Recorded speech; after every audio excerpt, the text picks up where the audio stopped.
ഹര ഹര നമ പാർവതീപതയേ. സർവത്ര ഗോവിന്ദനാമസങ്കീർത്തനം ജാനകീകാന്തസ്മരണം. സ്വാമിയേ ശരണമയ്യപ്പ. ഓം നമഃ ശിവായ. ശുക്ലാംബരധരം വിഷ്ണും ശശിവർണം ചതുർഭുജം പ്രസന്നവദനം ധ്യായേത് സർവവിഘ്നോപശാന്തയേ. ഗുരവേ സർവലോകാനാം ഭിഷജേ ഭവരോഗിണാം നിധയേ സർവവിദ്യാനാം ദക്ഷിണാമൂർത്തയേ നമഃ. ശിവശക്ത്യായുക്തോ യദി ഭവതി ശക്തപ്രഭവിതും ന ചേദേവം ദേവോ ന ഖലു കുശലഃ സ്പന്ദിതുമപി. അതസ്ത്വാമാരാധ്യാം ഹരിഹരവിരിഞ്ചാദിഭിരപി പ്രണന്തും സ്തോതും വാ കഥമകൃതപുണ്യഃ പ്രഭവതി. മൂകം കരോതി വാചാലം പങ്കും ലംഘയത്തെ ഗിരിം യത്കൃപാത്തമഹം വന്ദേ പരമാനന്ദമാധവം. സച്ചിദാനന്ദരൂപായ വിശ്വോത്പത്യാദിഹേതവേ താപത്രയവിനാശായ ശ്രീകൃഷ്ണായ വയം നുമഃ. ജന്മാദ്യസ്യ യതോന്വയാദിതരതശ്ച അർത്ഥേഷ്വഭിജ്ഞസ്വരാൻ തേനേ ബ്രഹ്മഹൃദായ ആദികവയേ മുഹ്യന്തി യത്സൂരയഃ. തേജോ വാരിമൃതാം യഥാ വിനിമയോ യത്ര ത്രിസർഗോ മൃഷാ ധാംനാ സ്വേന സദാ നിരസ്തകുഹകം സത്യം പരം ധീമഹി. യം പ്രവ്രജന്തമനുപേതമപേതകൃത്യം ദ്വൈപായനോ വിരഹകാതര ആജുഹാവ. പുത്രേതി തന്മയതയാ തരവോഭിനേതുഃ തം സർവഭൂതഹൃദയം മുനിം ആനതോസ്മി. ജയതി ജഗതി മായാം യസ്യ കായാധവസ്തേ വചനരചനമേകം കേവലം ജാഗലയ്യ. ധ്രുവപദമപി യാതോ യത്കൃപാതോ ധ്രുവോയം സകലകുശലപാത്രം ബ്രഹ്മപുത്രം നതോസ്മി. പതിവ് പോലെ ഒരു നാമാവലി ചൊല്ലിക്കൊണ്ട് ആരംഭിക്കാം. ചൊല്ലിത്തരാം, അത് ഏറ്റു ചൊല്ലാം. ഗോവിന്ദ ഗോപാല പ്രഭു ഗിരിധാരി. ഗോവിന്ദ ഗോപാല പ്രഭു ഗിരിധാരി. ഗോവിന്ദ ഗോപാല ഹൃദയ വിഹാരി.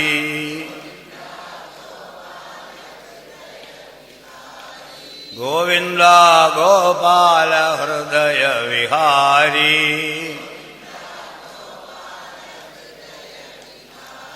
ഗോവിന്ദ ഗോപാല പ്രഭു ഗിരിധാരി.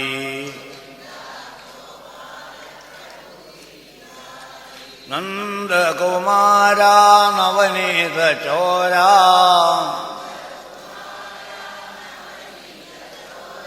നന്ദകുമാര നവനീത ചോരാ.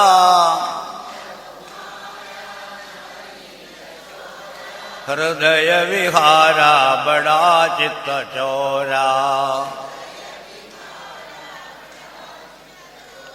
ഹൃദയ വിഹാര ബടാ ചിത്ത ചോരാ.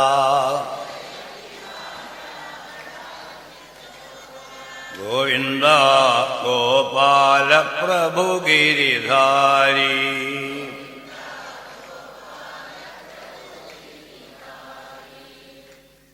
ഭഗവാന്റെ കൃപാകടാക്ഷം കൊണ്ട് 11ാമത്തെ തത്വസമീക്ഷാ സത്രത്തിൽ നാം എത്തിയിരിക്കുന്നു.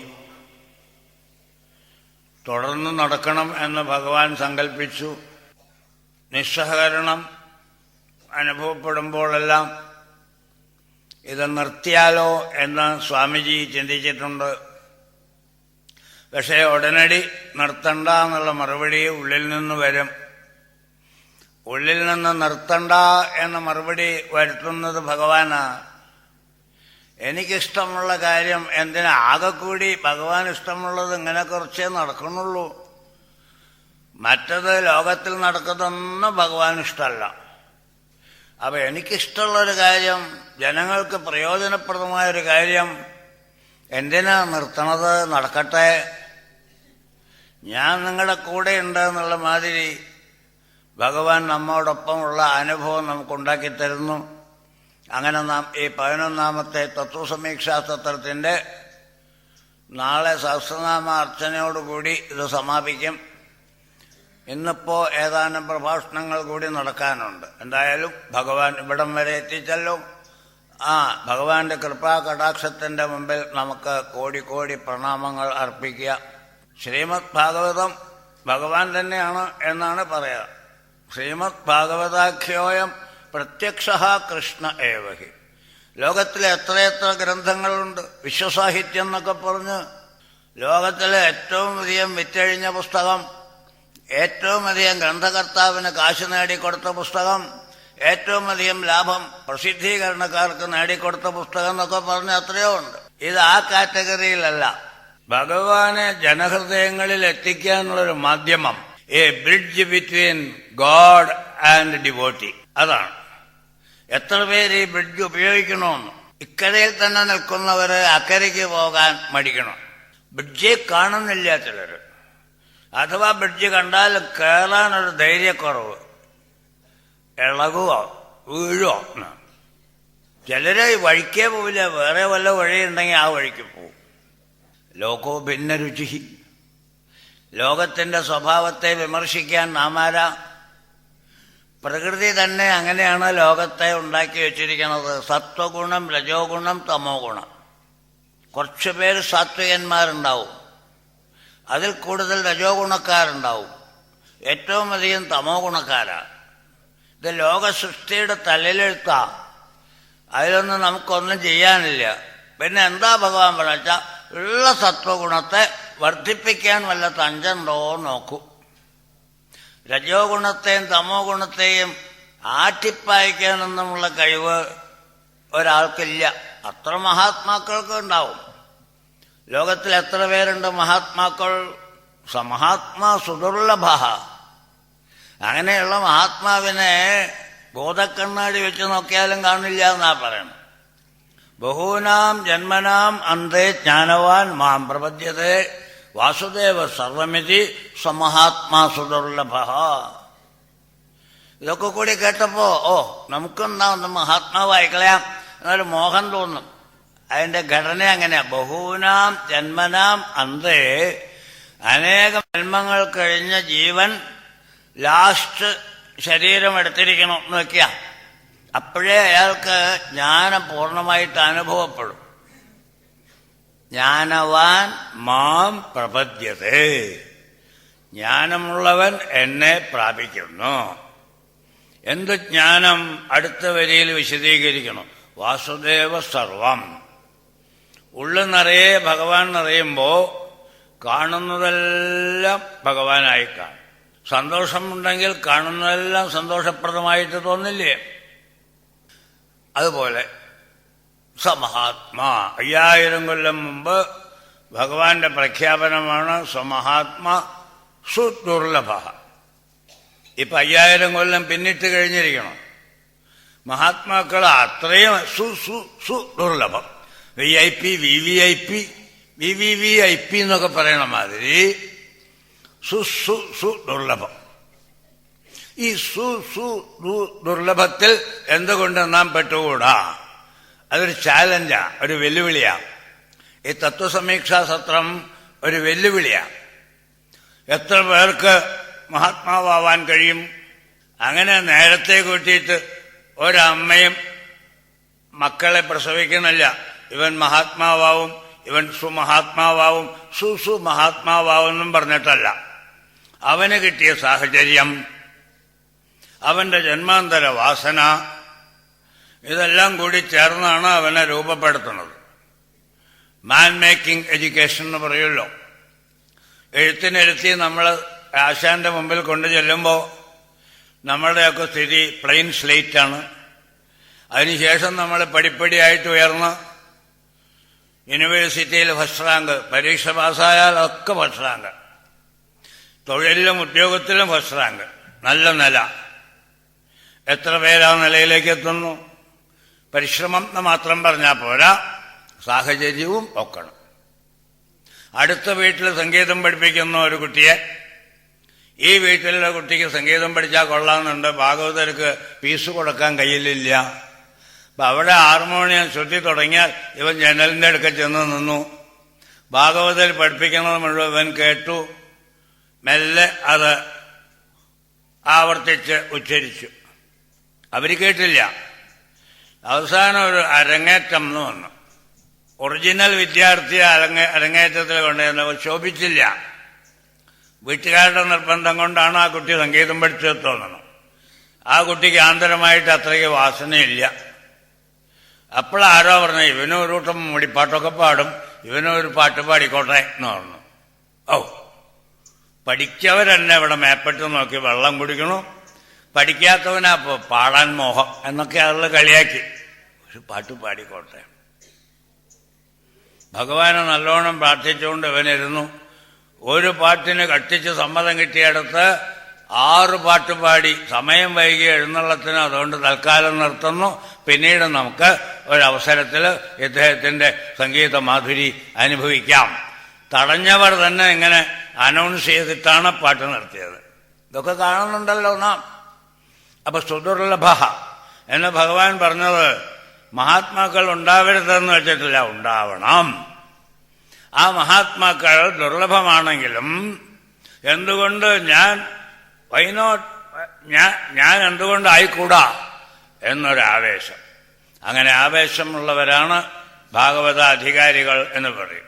അങ്ങനെയുള്ള അധികാരികൾക്ക് ഈ മുമ്പിൽ നിവർന്നു നിൽക്കുന്ന ബ്രിഡ്ജ് കാണാം. ബ്രിഡ്ജിന്റെ അങ്ങേയറ്റത്ത് ചീഫ് എയിം ഓഫ് ലൈഫ്, ജീവിതത്തിന്റെ പരമലക്ഷ്യം ഭഗവത് പ്രാപ്തി. മാം പ്രപദ്യത്തെ, ഇതാണ് ഭഗവാന്റെ വാക്യം. ഞാൻ പറയുന്നതനുസരിക്കുകയോ എനിക്കിഷ്ടമുള്ള കാര്യങ്ങൾ ചെയ്യുകയോ ചെയ്താൽ അവൻ എന്താവും? മാം പ്രപദ്യത്തെ. എന്റെ അടുക്കൽ വന്നാൽ പിന്നെ ഞാൻ സാർവജനീനനായി, സകലരുടെയും ഉള്ളിലുള്ള ഞാൻ ഇവനെ ഉൾക്കൊണ്ടാൽ പിന്നെ ഇവന് പുറത്തേക്ക് പോണ്ട, അവൻ എന്റെ അംശമായി, ഞാൻ തന്നെയായി. ബ്രഹ്മവിത്ത് ബ്രഹ്മൈവ ഭവതി. ഒരു ബ്രഹ്മമാവുക, ബ്രഹ്മത്തെപ്പോലെ ആവുക എന്നൊക്കെ പറഞ്ഞാൽ നല്ല മനുഷ്യനാവുക എന്നേ അർത്ഥമുള്ളൂ. പലരും ഒരു ഭയന്ന പോലെ പിൻവാങ്ങാൻ നോക്കുന്നു. നമുക്കൊന്നും ആയിട്ടില്ലടാപ്പ, കുടുംബവും പ്രാരബ്ധമൊക്കെ ഉണ്ട്, എനിക്ക് ബ്രഹ്മമൊക്കെ ആയ കുട്ടികൾ പട്ടിണി കിടക്കും എന്നൊക്കെ ഒരു വലിയ വിജ്ഞാനിയെ പോലെയൊക്കെ സംസാരിക്കും. കുട്ടികളെ പട്ടിണിക്ക് ഇടാതെ തന്നെ വേദാന്തിയാവാം. ഭഗവാൻ എന്താ പറയണത്? അസക്ത കർമ്മസമാചര. ഇത്രയും നല്ല ഉപദേശം ലോകത്തിലെ ഏത് ഗുരുവിൽ നിന്നാ കിട്ടാ? തസ്മാത് അസക്ത സതതം കാര്യം കർമ്മ സമാചര. രണ്ടെന്നർത്ഥോ. വിജ്ഞാനത്തിന്റെ വെളിച്ചത്തിൽ തെറ്റും ശരിയും വ്യക്തമായി മനസ്സിലാക്കി ശരിയെന്ന് ബോധ്യപ്പെട്ടത് ധൈര്യമായി ചെയ്യൂ. I will be with you, ഞാൻ നിന്റെ കൂടെയുണ്ട്, നിനക്ക് ക്ഷീണം ബാധിക്കില്ല എന്ന്. തളർന്ന രഥോപസ്ഥത്തിൽ ഇരുന്ന അർജുനന് വീരതയോടെ എഴുന്നേൽക്കാനും 18 ദിവസത്തെ യുദ്ധം ഭംഗിയായിട്ട് നടത്താനും കഴിഞ്ഞത് ഭഗവാന്റെ ആ പ്രേരണയാണ്. I will be with you, ഞാൻ നിന്നെ സപ്പോർട്ട് ചെയ്തുകൊണ്ടിരിക്കും. അർജുനന് കിട്ടിയ ആ സപ്പോർട്ട് നമുക്കൊക്കെ കിട്ടും. അതാണ് തസ്മാത് അസക്ത സതതം കാര്യം കർമ്മ സമാചര. ആ വാക്കുകൾ നോക്കൂ. അസക്ത, അറ്റാച്ച്മെന്റ് കൂടാതെ. സ്വാർത്ഥം വരുമ്പോൾ അറ്റാച്ച്മെന്റ് കൂടും. പേപ്പർ നിവർത്തി വായിക്കുന്നു, ബസ് ആക്സിഡന്റ്, 30 പേര് ആശുപത്രിയിൽ, അവരുടെ പേരുകൾ കിട്ടിയിടത്തോളം ഇവിടെ എഴുതുന്നു എന്ന് പറഞ്ഞ് എഴുതി. ഉറ്റുനോക്കുക, നമുക്ക് പരിചയമുള്ള വല്ലവരുടെയും പേരുണ്ടോ എന്ന്. ഇല്ല. മാത്രമല്ല, സംഭവം നടന്ന കോങ്ങാടാ. ഈ കോങ്ങാട് നടന്ന അപകടത്തിൽ തൃശ്ശൂരുള്ള ഒരാളുടെ ബന്ധു അപൂർവമായേ കാണും. ഇല്ല. എങ്ങനെ സമാധാനാവുക? 30 പേർക്ക് ജീവഹാനി സംഭവിച്ച ഒരു മോട്ടോർ അപകടത്തിൽ തനിക്ക് വേണ്ടപ്പെട്ട ഒരാള് ഇല്ല എന്നതുകൊണ്ട് എങ്ങനെ സമാധാനാവുക? അതാണ് ശക്തി. അതില്ലാത്തവൻ അസക്തൻ. എവിടെയോ പട്ടിണി മരണം നടക്കുന്നു ഏതോ രാജ്യത്ത്, എവിടെയോ കൊടുങ്കാറ്റ്, എവിടെയോ സുനാമി, അനേകം നാശനഷ്ടങ്ങൾ, ഒഴുകുകയാണ് സഹായധനം. പത്രത്തിലൊരു വിവരം എത്തുമ്പോഴേക്കും, ഫണ്ട് ഓപ്പൺ ചെയ്തപ്പോഴേക്കും എല്ലാവരും ദുരിതരെ സഹായം ചെയ്യുന്നു. അവരാരാ? സുനാമിയിൽ അകപ്പെട്ട് കഷ്ടപ്പെടുന്നവരാരാ? ശരിക്കും നോക്കുമ്പോൾ ഫിസിക്കൽ റിലേഷൻഷിപ്പ് വല്ലതും ഉണ്ടോ? അവരുടെ പേര് പോലും നമുക്ക് ഉച്ചരിക്കാൻ പറ്റില്ല. പക്ഷേ സഹായധനം ഒഴുകി. എന്തുകൊണ്ട്? അവൻ കഷ്ടപ്പെടുമ്പോൾ ഞാൻ കഷ്ടപ്പെടുന്നതിന് തുല്യം. ഈ വിചാരം ഉണ്ടായാൽ അത് അസക്ത. അങ്ങനെ എത്രയോ പേരുണ്ടപ്പോ. പൂർണ്ണതയിലെത്താൻ ശ്രമിച്ചുകൊണ്ടിരിക്കുന്ന അനേകം പേരുണ്ട്. ഇവിടെ നമുക്ക് ഭാഗവതം ബ്രിഡ്ജാണെന്ന് പറഞ്ഞു, ഭാഗവതം ഭഗവത് ശരീരമാണെന്ന് പറഞ്ഞു. നിവർന്നു നിൽക്കുന്ന ഒരു രൂപമാണ് ഭാഗവതമെങ്കിൽ 12 സ്കന്ധങ്ങളെ എങ്ങനെ കാണണം? ആ ഭഗവാന്റെ ഏത് അവയവമായിട്ട് കാണണം? 1ഉം 2ഉം സ്കന്ധങ്ങൾ, 12 സ്കന്ധമാണല്ലോ. 1ഉം 2ഉം സ്കന്ധങ്ങൾ ഭഗവാന്റെ പാദങ്ങൾ, 3ഉം 4ഉം സ്കന്ധങ്ങൾ ഭഗവാന്റെ ഇടുപ്പിന് താഴെയുള്ള തുടകൾ, 5ാമത്തെ സ്കന്ധം നാഭി, പൊക്കിൾ, 6ാമത്തെ സ്കന്ധം വക്ഷസ്ഥലം, മാറിടം, 7ഉം 8ഉം സ്കന്ധങ്ങൾ 2 കൈകൾ, 9ാമത്തെ സ്കന്ധം കണ്ഠം, 10ാമത്തേത് മുഖം, 11ാമത്തേത് നെറ്റി, 12ാമത്തേത് ശിരസ്. അപ്പൊ നമുക്ക് ഏകാദശത്തിന് കൽപ്പിച്ച സ്ഥാനം നോക്കൂ. നെറ്റി. നെറ്റിക്ക് വലിയ ഒരു സ്ഥാനം. പൊട്ടു തൊടുന്നു നോക്കുക നെറ്റിയില. മാത്രമല്ല ഒരുപാട് ആ തലയിലെഴുത്തെന്നൊക്കെ പറയണത് അവിടെയാണ് അത്ര എഴുതി വിടുക. എന്തായാലും മുഖ്യമായ ഒരു പാർട്ടാണ് നെറ്റി. ഏകാദശ സ്കന്ധം നെറ്റിയാണ്. അപ്പൊ നെറ്റിയിൽ എന്തൊക്കെ കുറിച്ചിട്ടിരിക്കണു എന്ന് നോക്കാൻ ഭാഗവത പ്രേമികൾക്ക് കൂടുതൽ താല്പര്യമുണ്ട്. 10ാം സ്കന്ധത്തിൽ ഒരുപാട് അധ്യായങ്ങൾ, 90 അധ്യായം. അത്രയും അധ്യായങ്ങളിൽ ഭഗവാന്റെ ലീലകളെ പ്രവൃത്തി ധർമ്മം എന്ന് പറയും. 11ാം സ്കന്ധത്തിലേക്ക് കടന്ന 31 അധ്യായമാണ്. അതിൽ 6ാം അധ്യായം തുടങ്ങി 29ാം അധ്യായം വരെയുള്ള ഭാഗമാണ് ഉദ്ധവർക്ക് ഭഗവാൻ നൽകിയ ഉപദേശങ്ങൾ. ഉപദേശം നൽകിയ ഗുരുനാഥന്മാരിൽ വെച്ച് ഏറ്റവും ശ്രേഷ്ഠനായ ഗുരുനാഥനാണ് കൃഷ്ണൻ. വസുദേവസുതം ദേവം കംസചാണൂരമർദ്ദനം ദേവകീ പരമാനന്ദം കൃഷ്ണം വന്ദേ ജഗദ്ഗുരും. ജഗത്തിന്റെ ഗുരുവാണ് ഭഗവാൻ. അപ്പോ ഏകാദശത്തില് ഉദ്ധവരെ മുമ്പിലിരുത്തിക്കൊണ്ട് എന്തെല്ലാം ഭഗവാൻ പറഞ്ഞിട്ടുണ്ടോ അതെല്ലാം ഒരു ലോകഗുരുവിന്റെ മുഖത്തു നിന്ന് പുറപ്പെട്ട അരുൾമൊഴികൾ, അനുഗ്രഹവാക്കുകൾ. അതിലും വെച്ചിപ്പോ നമുക്കിപ്പോ കാണാനുള്ള അധ്യായം ഏകോന വിംശ, 19ാം അധ്യായം. 18നും 17നും 19നും 20നും ഒക്കെ ഭഗവത് വാക്യം എന്നുള്ള പ്രാധാന്യമുണ്ടെങ്കിലും ഏകോന വിംശം കുറച്ച് പ്രത്യേകത കാണിക്കുന്നു.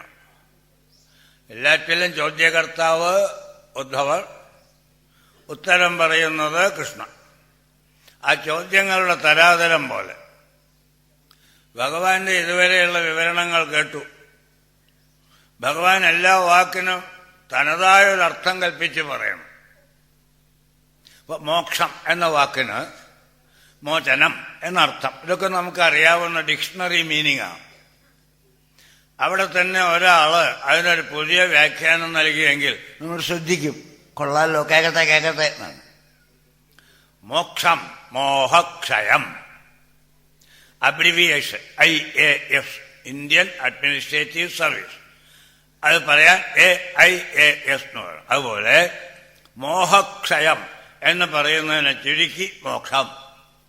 മോഹം എന്ന് പറഞ്ഞാലോ സത്യമറിയാതെ ഇരുട്ടിൽ തപ്പുക. അതാണ്. ഇരുട്ടിൽ തപ്പിയിരുന്നു ഞാൻ, ഇപ്പോൾ ഏതാ വെളിച്ചം കിട്ടിയെന്ന് അർജുനൻ തന്നെ ഭഗവാനോട് പറയണം. ഗീതോപദേശത്തിന്റെ ഉപസംഹാര ഘട്ടത്തിൽ അർജുന, വാട്ട് യു ഫീൽ? എന്താണ് നിനക്ക് ഞാൻ പറഞ്ഞതൊക്കെ കേട്ടിട്ട് മനസ്സിലാവണത്? നഷ്ടോ മോഹ, എന്റെ മോഹം പോയി വഴി അറിഞ്ഞില്ലാണ്. സ്മൃതിർ ലബ്ധ, രോഗിയെ മരുന്ന് കൊടുത്ത് മാറ്റിയാൽ അയാൾക്ക് വായിലെ കയ്പ് പോയി, രുചികേട് കുറഞ്ഞു, ആളുകളെയൊക്കെ കാണാമെന്നായി, തലവേദന ഇല്ല, ഇതൊക്കെ ഉണ്ടായിരുന്നു. അതാണ് മോഹം, രോഗലക്ഷണം. മരുന്നങ്ങോട്ട് കഴിച്ചപ്പോഴോ നഷ്ടോ മോഹ സ്മൃതിർ ലബ്ധ, ഞാൻ ആരാണ്, ഹു ആം ഐ, അത് മനസ്സിലായി. സ്മൃതിർ ലബ്ധ, സ്മൃതി ഉണ്ടായി, ഓർമ്മ വന്നു. ഓർമ്മ വരെ വേണ്ടു. ഉള്ള കാര്യത്തെ മറന്നിരിക്കണോ അത് ഓർമ്മ വേണം. ആർക്കും നിഷേധിക്കാൻ പറ്റാത്തൊരു സത്യമാണ് നമ്മുടെ ഓരോരുത്തരുടെയും ഉള്ളിലുള്ള ആത്മാവ് ഈശ്വരനാണ്. സമ്മതിക്കാതിരിക്കാൻ പറ്റില്ല. പക്ഷേ മറക്കുക, നല്ല കാര്യങ്ങൾ നമുക്ക് ഓർമ്മയിൽ നിൽക്കാതെ മറന്നു പോകണം. അതാണ് അർജുനൻ പറഞ്ഞ സ്മൃതിർ ലബ്ധ. കോമൺ മാനെ പോലെ ഞാനും മറന്നിരുന്നു. എന്റെ ഉള്ളിൽ കുടികൊള്ളുന്ന ചൈതന്യം സർവേശ്വരന്റെ അംശമാണ്. മമൈവ അംശഃ ജീവലോകേ ജീവഭൂത, എല്ലാറ്റിന്റെയും ഉള്ളിൽ ജീവൻ ജീവൻ എന്ന് പറയപ്പെടുന്നത് ഞാൻ തന്നെ. എന്റെ ഭാഗമാണ്. അതെല്ലാവർക്കും ആലോചിച്ചാൽ മനസ്സിലാവണതേ ഉള്ളൂ. ആത്മജ്ഞാനം ഒന്നും പ്രത്യേകിച്ച് ആരും കോരിക്കൊടുക്കണ്ട. ആ കാറ്ററാക്ട് ഓപ്പറേഷൻ പോലെ, കാറ്ററാക്ട് ഓപ്പറേഷനിൽ ഡോക്ടർ ചെയ്യുന്നത് എന്താ? ആ മറവ് നീക്കുക. അതിനു വേണ്ട ശസ്ത്രക്രിയ ചെയ്താൽ ആ മറവ് നീങ്ങും. ചക്കക്കുരു മൂത്തിട്ടുണ്ടെങ്കിൽ അതിന്റെ മുകളിലുള്ള പാട അടർത്താൻ വല്ല ബുദ്ധിമുട്ടുണ്ടോ? ഒരു ഐ സ്പെഷ്യലിസ്റ്റ് തന്നെ പറഞ്ഞ ഉദാഹരണമാണ്. എന്താ കാറ്ററാക്ട് ഓപ്പറേഷൻ എന്ന് നിങ്ങൾ മനസ്സിലാക്കിയിട്ടുണ്ടോ? മൂത്ത ചക്കക്കുരുവിന്റെ മുകളിലെ പാട നീക്കിയാൽ ചക്കക്കുരു തെളിയണം. അതുപോലെ നിങ്ങളുടെ കണ്ണിൽ ഡെവലപ്പ് ചെയ്ത കാറ്ററാക്ട്, തിമിരം, ഒരു പാട പോലെ ഇരിക്കുന്നത് ഞാൻ നീക്കുന്നു. അത് കഴിഞ്ഞാൽ പിന്നെ പാടം നീങ്ങി കാഴ്ചയായി. കണ്ണാടിയിൽ അഴുക്ക് പറ്റിയിരിക്കണോ, തുടച്ചപ്പോൾ അഴുക്ക് പോയി നല്ലോണം പ്രതിബിംബം കാണാം. ഇതുപോലെയാണ് ലോകഗുരുവായ കൃഷ്ണൻ ചെയ്ത ഗീതോപദേശം അർജുനന് വളരെ ഫലവത്തായി അനുഭവപ്പെട്ടു. നഷ്ടോ മോഹ സ്മൃതിർ ലബ്ധ. എന്നിട്ട് പറയണമെന്ന് കരിഷ്യേ വചനം തവ, നിങ്ങൾ പറയുന്നത് ഞാൻ ചെയ്യാം. എന്ത് ചെയ്യാനാ പറഞ്ഞ്? ധർമ്മം അനുഷ്ഠിക്കൂ എന്ന് പറഞ്ഞു. അത് ഞാൻ ചെയ്യാം. എന്റെ ഇപ്പോഴത്തെ ധർമ്മം, ഞാൻ യുദ്ധഭൂമിയിൽ നിൽക്കുകയാണ്. വില്ലും അമ്പും മറ്റായുധങ്ങളും എടുത്ത് യുദ്ധത്തിന് ഡു ഇറ്റ്. താമസിക്കേണ്ട. ബന്ധുക്കളാണ്, സ്വജനമാണെന്ന് പറഞ്ഞ് വേറെ ഒന്നും ചിന്തിക്കേണ്ട. അത് ഒരു ഗീത. ഏകാദശ സ്കന്ധത്തിലുള്ള ഉപദേശം മറ്റൊരു ഗീത. ഇതിനെ ഉദ്ധവഗീത എന്നും പറയും. ഉദ്ധവർക്ക് സംശയം അത് ഭഗവാൻ തീർത്തു കൊടുത്തു എന്നുള്ളതിനേക്കാൾ ലോകത്തിനൊട്ടാകെ ഉണ്ടാവാനുള്ള സംശയം, നാനാവിധത്തിലുള്ള ചോദ്യങ്ങൾ ചോദിച്ച് ഉദ്ധവര് ഭഗവാന്റെ മറുപടി വാങ്ങി നമുക്ക് തന്നിരിക്കണം. അപ്പൊ ലോകഗുരുവിന്റെ ഫിസിക്കൽ ആബ്സൻസ്, അദ്ദേഹം അവതാരം വിട്ടാലും ശരീരം ഉപേക്ഷിച്ചാലും അദ്ദേഹം വാഗ്രൂപത്തിൽ ഇവിടെ വിളങ്ങുന്നു. അതാണ് നമുക്ക് കിട്ടിയ ഭാഗവതം. അതിലും വെച്ച് ഈ ഏകാദശത്തിലെ 19-ാം അധ്യായം ജ്ഞാന വിജ്ഞാന ഭക്തി. ഇനിയൊന്നും ബാക്കിയില്ല. മോക്ഷസാധനങ്ങൾ ഏതൊക്കെ? ഈ മായയിൽ നിന്ന് പട്ടുനൂൽ ഭേദിച്ച് പുറത്തു വരും പോലെ മായയിൽ നിന്ന് ജീവൻ പുറത്തു വരാൻ ഉള്ള വഴികളാണ് മോക്ഷോപായം. ജ്ഞാന വിജ്ഞാന ഭക്തി, ഇത് മൂന്നും ഇതിൽ ഉപദേശിക്കപ്പെടുന്നു. അങ്ങ് എല്ലാ വാക്കിനും ഒരു പുതിയ അർത്ഥം കൽപ്പിച്ച് പറയണം. അങ്ങനെയാണെങ്കിൽ ജ്ഞാനം എന്താണ്, വിജ്ഞാനം എന്താണ്, ഭക്തി എന്താണ്, ഇത് അങ്ങയുടെ ഭാഷ്യം എനിക്ക് കേൾക്കണം. ഗ്രന്ഥങ്ങളിൽ അനവധി ഭാഷ്യങ്ങളുണ്ട്. ഇതൊക്കെയാണെങ്കിലും ഇതിൻ്റെ അർത്ഥം പറയാൻ നമ്മൾ പുറപ്പെടുമ്പോൾ നമുക്ക് തന്നെ ഉള്ളിൻ്റെ ഉള്ളിലൊരു ഈശ്വരുണ്ട്. കാരണം വിദ്യാവതാം ഭാഗവതേ പരീക്ഷ എന്നാ പറയാം. എനിക്ക് സംസ്കൃതത്തിൽ നല്ല പാണ്ഡിത്യമുണ്ട് എന്ന് വിചാരിച്ചതുകൊണ്ട് മാത്രം ഭാഗവതം അർത്ഥം മനസ്സിലാക്കാനും പറയാനും പറ്റിക്കൊള്ളുന്നില്ല. വലിയ പഠിപ്പുള്ളവനെ പോലെ ഒരു ടെസ്റ്റാണ് ഭാഗവതം. അങ്ങനെ എന്നാലും ആ ടെസ്റ്റ് മറികടന്ന് നമ്മൾ അതിൻ്റെ അർത്ഥം ഉൾക്കൊണ്ടാലോ മാം ഏതി കിട്ടാൻ പോകുന്ന ലക്ഷ്യം ആലോചിക്കുമ്പോൾ ഒളിമ്പിക്സിൽ സ്വർണ്ണ മെഡൽ കിട്ടണമെങ്കിൽ എത്ര കാലം പരിശീലനം വേണം, എത്ര റിസ്ക് എടുക്കണം. Obstacle race, high jump, long jump എന്തെല്ലാമുണ്ട്. അവിടെ നമ്മൾ ഓടണത് കണ്ട് ഫസ്റ്റ് സ്വർണ്ണമുദ്ര വാങ്ങുന്നത് കാണുമ്പോൾ കൈയടിക്കണോ? അതിൻ്റെ പിന്നിൽ അവൻ എത്ര റിസ്ക് എടുക്കണോ, വിടാതെ പരിശീലനം. ഭഗവാന്റെ ജ്ഞാന വിജ്ഞാന ഭക്തി വിവരണം കിട്ടണം എന്ന ഉദ്ധവരുടെ ആവശ്യത്തിന് ഭഗവാൻ പറയുന്ന മറുപടി ജ്ഞാനവിജ്ഞാനയജ്ഞേന മാമിഷ്ട്വാ ആത്മാനമാത്മനി സർവയജ്ഞപതിം വാം വൈ സംസിദ്ധിം മുനയോ അന്വഗൻ തസ്മാജ്ഞാനേന സഹിതം ജ്ഞാത്വാ സ്വാത്മാനമുദ്ധവ ജ്ഞാനവിജ്ഞാനസമ്പന്നോ ഭജമാം ഭക്തിഭാവിതഃ. ജ്ഞാനവിജ്ഞാനസമ്പന്നനായി ഭക്തിപൂർവം എന്നെ ഭജിക്കൂ. നിനക്ക് ഋഷീശ്വരന്മാരെ നേടിയ ആ നേട്ടം തന്നെ അനുഭവിക്കാം. ഋഷീശ്വരന്മാരാണ് നമുക്ക് മോഡൽ. അവരെന്ത് നേടി? ജ്ഞാനവിജ്ഞാനയജ്ഞേന മാമിഷ്ട്വാ ആത്മാനം ആത്മനി. ജ്ഞാനവിജ്ഞാന യജ്ഞം കൊണ്ട് അവർ എനിക്ക് ഒരു യജ്ഞം നടത്തി. യജ്ഞം എന്ന് പറഞ്ഞാൽ പന്തലിടുകയോ വേദി ഒരുക്കുകയോ അഗ്നികുണ്ഡങ്ങൾ ജ്വലിപ്പിക്കുകയോ നെയ്യോ ഹവിസ്സോ ഉണ്ടാക്കുകയോ ഒന്നുമല്ല. ആത്മനി ഇഷ്ടുവാണ്. അവനവനിൽ തന്നെ ഈ യജ്ഞം നിർവഹിക്കും. ആ യജ്ഞത്തിന് എന്താ പേര്? ജ്ഞാനസമ്പന്നമാക്കുക. ജ്ഞാനവിജ്ഞാന യജ്ഞേന മാമിഷ്ട്വാ ആത്മാനമാത്മനി സർവയജ്ഞപതിം മാം വൈ സംസിദ്ധിം മുനയോ. മുനിമാർ സിദ്ധിയെ പ്രാപിച്ചു. എങ്ങനെ? മാം ഇഷ്ട്വാ. ജ്ഞാനവിജ്ഞാന യജ്ഞം കൊണ്ട് അവർ അവനവന്റെ തന്നെ ഉള്ളിലുള്ള എന്നെ യജ്ഞം കൊണ്ട് ആരാധിച്ചു. എന്നിട്ട് അവരെല്ലാം എന്നിൽ എത്തിച്ചേർന്നു. സച്ചിദാനന്ദം എന്ന എന്നിൽ അവരെത്തിയാൽ അവർക്കും സച്ചിദാനന്ദാനുഭവം. വെള്ളത്തിൽ ഐസ് കട്ടയിട്ടാൽ ഓരോ തുള്ളി വെള്ളത്തിനും ഐസ് കട്ടയുടെ തണുപ്പ് പകർന്നു കിട്ടും. അങ്ങനെ സച്ചിദാനന്ദ സ്വരൂപനെ ഉൾക്കൊള്ളുന്ന ഒരാൾക്ക് സ്വയം സച്ചിദാനന്ദ ഭാവം വരും എന്ന് ഭഗവാൻ ഉദ്ധവരെ ധരിപ്പിച്ചു. ത്വയി ഉദ്ധവ ആശ്രയതി ത്രിവിധോ വികാരോ മായാന്തരാ ആപതതി നാദ്യപവർഗയോയത് ജന്മാദയോസ്യ യദമീ തവ തസ്യ കിം സ്യുഃ ആദ്യന്തയോ യദസതോഷ്ഠി തദേവ മധ്യേ. ജ്ഞാനം എന്താണ്? ആദിയിലും അന്തത്തിലും എന്ത് മിച്ചമുണ്ടോ ബാക്കിയുണ്ടോ അതാണ് സത്യം.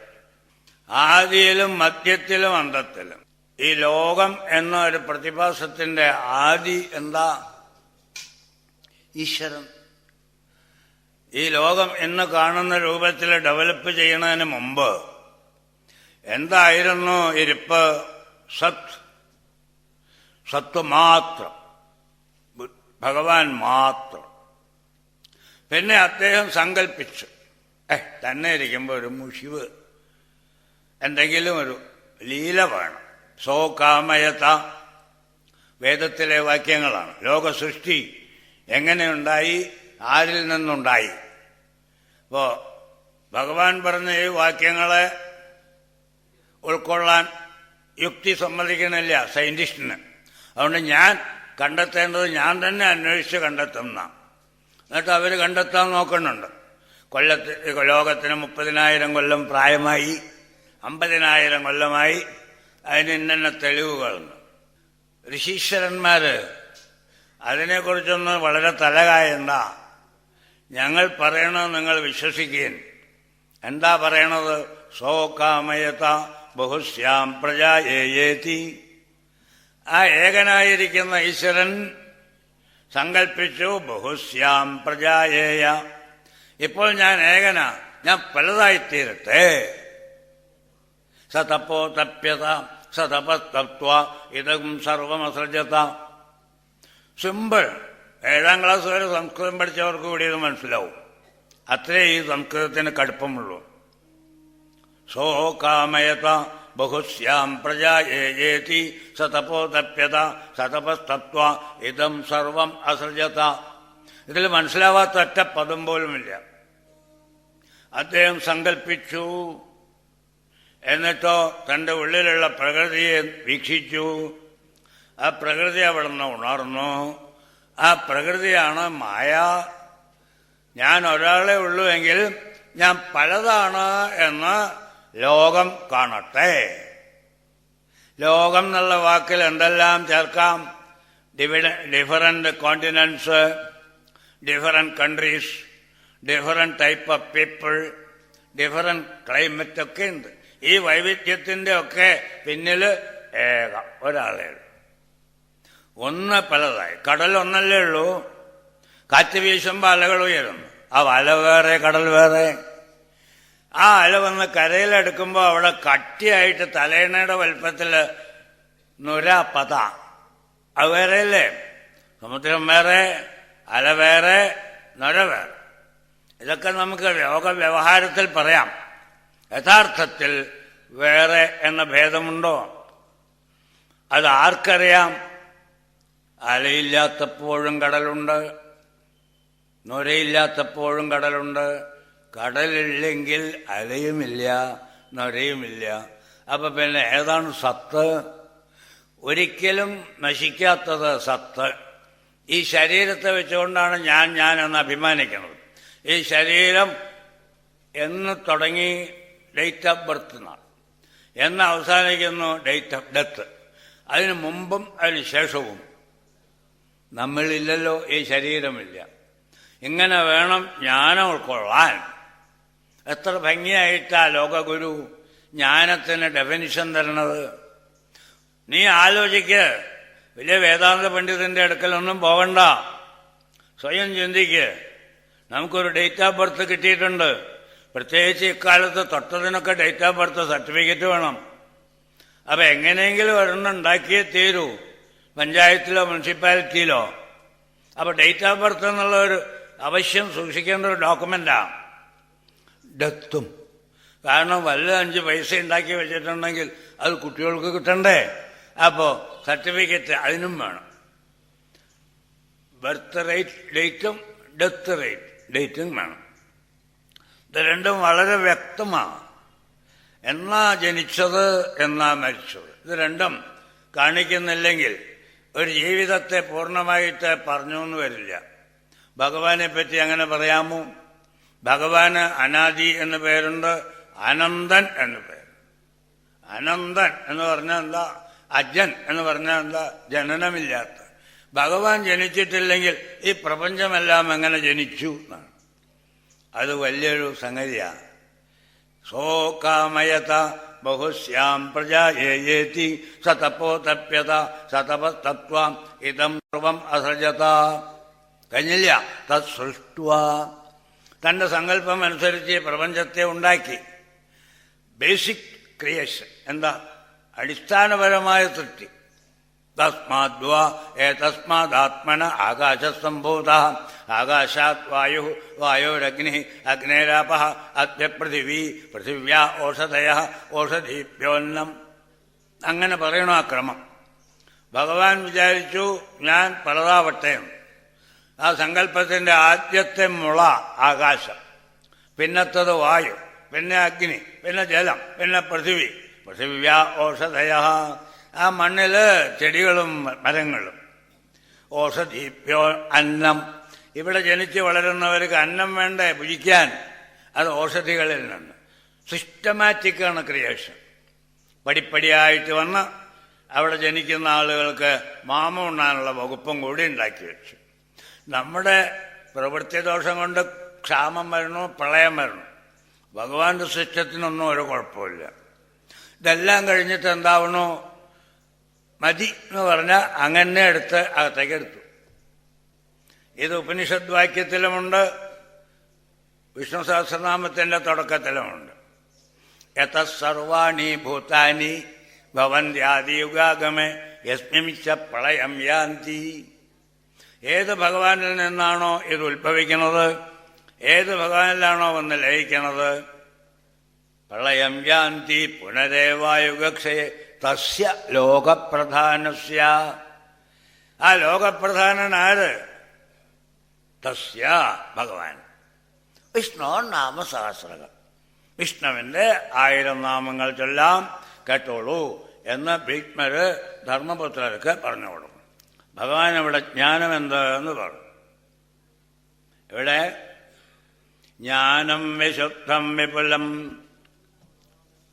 വിശുദ്ധവും വിപുലവുമായ ജ്ഞാനം ഉദ്ധവരുടെ ചോദ്യമാണ്. ജ്ഞാനം വിശുദ്ധം വിപുലം യദേവം വൈരാഗ്യ വിജ്ഞാനയുതം പുരാണം ആഖ്യാഹി. Please tell me, please bless me, എന്നെ അനുഗ്രഹിക്കൂ. ആഖ്യാഹി. വിശ്വേശ്വര വിശ്വമൂർത്തേ. അർത്ഥമില്ലാത്തൊരൊറ്റ വാക്ക് ഭാഗവതത്തിൽ വരില്ല. വിശ്വേശ്വര ഈ സന്ദർഭത്തിന് ഏറ്റവും യോജിച്ച വാക്കാത്. വിശ്വേശ്വരനെന്ന് ആരെ? ഭഗവാനെ അല്ലാണ്ട് ആരെ പറയും? ഈ പ്രപഞ്ചം ഉണ്ടാകുന്നതിന് മുമ്പ് അങ്ങുണ്ട്. പ്രപഞ്ചമുള്ളപ്പോൾ പ്രപഞ്ചമായിട്ടും അതിന്റെ അന്തർധാരയായും അങ്ങുണ്ട്. പ്രപഞ്ചമില്ലാതായി ലയിച്ചു കഴിഞ്ഞാൽ അപ്പോഴും അവശിഷ്യതേ, ബാക്കി അങ്ങുണ്ട്. അങ്ങനെയുള്ള അങ്ങേ ഹേ വിശ്വേശ്വര വിശ്വമൂർത്തേ. വിശ്വമൂർത്തി ഈ കാണുന്ന മരങ്ങളായിട്ടും ഈ കാണുന്ന മലകളായിട്ടും ഈ കാണുന്ന സാഗരങ്ങളായിട്ടും എന്ന് വേണ്ട, എന്തൊന്ന് അതിനും വേദപ്രമാണമുണ്ട്. യച്ച കിഞ്ചിത് ജഗത് സർവം ദൃശ്യത്തെ ശ്രൂയത്തെ പിവ അന്തർബഹിശ്ച തത്സർവം വ്യാപ്യ നാരായണസ്ഥിത. ജിജ്ഞാസുക്കൾക്ക് ജ്ഞാനമുണ്ടാവാൻ വാക്യങ്ങൾ ചിതറിക്കിടക്കുക. നമ്മൾ ആ വഴിക്ക് പോവാത്തതുകൊണ്ട് കാണാത്തതാ. ഈ വാക്യങ്ങളൊക്കെ പോരെ. യച്ച കിഞ്ചിത് ജഗത് സർവം ദൃശ്യത്തെ ശ്രൂയത്തെ പിവ. ഇതും ഇതുപോലെ 7ാം ക്ലാസ് വരെ സംസ്കൃതം പഠിച്ചവന് മനസ്സിലാവും. ദൃശ്യത്തെ ശ്രൂയത്തെ, എന്തൊക്കെ കാണുന്നു, എന്തൊക്കെ കേൾക്കുന്നു. യച്ച കിഞ്ചിത് ജഗത് സർവം ദൃശ്യത്തെ ശ്രൂയത്തെ പിവ അന്തർബഹിശ്ച. അകത്തും പുറത്തും നിങ്ങൾ മനസ്സിൽ കണ്ട മാനസ സങ്കല്പങ്ങളോ പുറമെ ഇന്ദ്രിയങ്ങളിൽ കൂടി കിട്ടിയ പ്രപഞ്ചവിജ്ഞാനമോ അന്തർബഹിശ്ച തത്സർവം വ്യാപ്യ. അതിലെല്ലാം ഒരു തുണി വിരിച്ച പോലെ നാരായണസ്ഥിത. അതുകൊണ്ടാണ് ഹേ വിശ്വമൂർത്തേ എന്ന് സംബോധന ചെയ്തു. ത്വദ്ഭക്തിയോഗഞ്ച മഹത്വമൃഗ്യം. എനിക്ക് എന്തെല്ലാം അറിയണം? വിവേകമറിയണം, വിജ്ഞാനമറിയണം, വൈരാഗ്യമറിയണം, ഭക്തിയും അറിയണം. മഹത്വമൃഗ്യം, മഹത്തുക്കൾ അന്വേഷിച്ച് കണ്ടെത്തിയത്. മഹത്തുക്കൾ അന്വേഷിച്ചു വിപുലമായ ജ്ഞാനത്തെ എനിക്ക് പുരാണം, വൈദികം, പുരാണം ലേറ്റസ്റ്റ് ഡെഫിനിഷനൊന്നും എനിക്ക് ആവശ്യമില്ല. പുരാണം ഏറ്റവും ആദ്യമുണ്ടായത് വേദമാണ്. അതുകൊണ്ട് അതിനെ പുരാണം എന്ന് തന്നെ പറയണം. ഏറ്റവും പഴയത്. അതിൽ പറഞ്ഞ രീതിയിൽ എനിക്ക് ജ്ഞാനം എന്താണെന്ന് അറിഞ്ഞാൽ കൊള്ളാം, വിജ്ഞാനം എന്തെന്നറിഞ്ഞാൽ കൊള്ളാം, വൈരാഗ്യം എന്തെന്നറിഞ്ഞാൽ കൊള്ളാം, ഭക്തി എന്തെന്നറിഞ്ഞാൽ കൊള്ളാം. മഹത്തുക്കൾക്ക് ഋഷിമാർക്ക് പോലും അന്വേഷിച്ച് കണ്ടെത്തണമെന്ന ആഗ്രഹം തോന്നുന്നതെന്തോ അതെനിക്കറിയാം. അല്ലറ ചില്ലറ പോരാ, നമ്പർ 1 ആയിട്ടുള്ള ആളുകളാണ് ഋഷിമാർ. അത് ഋഷിമാർ തേടിപ്പിടിക്കണം. വിമർഗ്യം എവിടെയെന്നിങ്ങനെ അന്വേഷിച്ചിട്ട് കണ്ടെത്തുന്നു. അന്വേഷിച്ച് കണ്ടെത്തണമെന്ന് വന്നപ്പോൾ തന്നെ അതിൻ്റെ റയറിറ്റി, അപൂർവത വ്യക്തമാണ്. സ്വർണം, വൈരം ഇതൊക്കെ അന്വേഷിച്ച് കണ്ടെത്തുന്നതാ. മണ്ണോ വാരിയെ കിട്ടും. സാമാന്യജ്ഞാനം നമുക്ക് വാരിയെ കിട്ടുന്ന മണ്ണ് പോലെ. കൂടുതൽ കൂടുതൽ ഡീപ്പായി പോകുന്നതോറും കിട്ടുന്നത് അപൂർവമായ കാര്യങ്ങളാവും. കുറച്ച് താഴ്ചയിൽ ചില കളിമണ്ണ് പോലെ എന്തെങ്കിലുമൊക്കെ കിട്ടും. പിന്നെയും കുറെ താഴ്ചയാൽ ചിലപ്പോൾ അലൂമിനിയം പോലെ വലുതും കിട്ടും. പിന്നെ ചെമ്പ് കിട്ടും, ഇരുമ്പ് കിട്ടും, വെള്ളി കിട്ടും, സ്വർണം കിട്ടും. കഴിഞ്ഞില്ല. രാമകൃഷ്ണ പരമഹംസർ പറയണം, വൈരം കിട്ടും വരെ കുഴിക്കുമെന്നാണ്. കഴിഞ്ഞു തോന്നുന്നു. ആശാനായിട്ടില്ല. ഇപ്പം എന്തായി? സ്വർണം ആയിട്ടില്ല, മാന്തിക്കോ. വൈരം കിട്ടും വരെ മാന്തെന്ന്. മഹത് വിമർഗ്യം. അപ്പം നമുക്ക് വേണ്ടത്, ഇവിടെ നമുക്ക് കിട്ടിയതും അത് തന്നെയാ. ഭാഗവതം എന്നത് മഹത്തുക്കൾ തേടി കണ്ടുപിടിച്ച രത്നമാണ്. സനകാദികൾ ഭാഗവത സപ്താഹം നടത്തി ഗംഗാതീരത്ത് വെച്ച്. ഭാഗവത മഹാത്മ്യത്തിൽ പറയുന്നു, നാരദ മഹർഷിയുടെ പ്രശ്നം സോൾവ് ചെയ്യാൻ പറ്റാണ്ട് വിഷമിച്ചിരിക്കുക. കഥം ബ്രഹ്മൻ ദീനമുഖ, എന്ത് പറ്റി അങ്ങക്ക് വല്ലാണ്ടിരിക്കണമല്ലോ, അങ്ങ് ഒരിക്കലും ഇങ്ങനെ സങ്കടപ്പെട്ട് കണ്ടിട്ടില്ലല്ലോ. ഒരു പ്രശ്നമുണ്ട്. ഭക്തിദേവിക്കൊരു സങ്കടം. അവരുടെ മക്കൾ ജ്ഞാനവൈരാഗ്യങ്ങൾക്ക് ഒരു ഉത്സാഹം പോരായ മയങ്ങി കിടക്കുക. അവരെ ഒന്ന് ഉണർത്താൻ ഞാൻ പാടുപെട്ടു, പറ്റിയില്ല. എന്താ വഴിയെന്ന് എനിക്ക് പറഞ്ഞു കൊടുക്കാനും പറ്റിയില്ല. അങ്ങ് പറഞ്ഞു തരൂ. ഇതാണോ പ്രയാസം? വരൂ.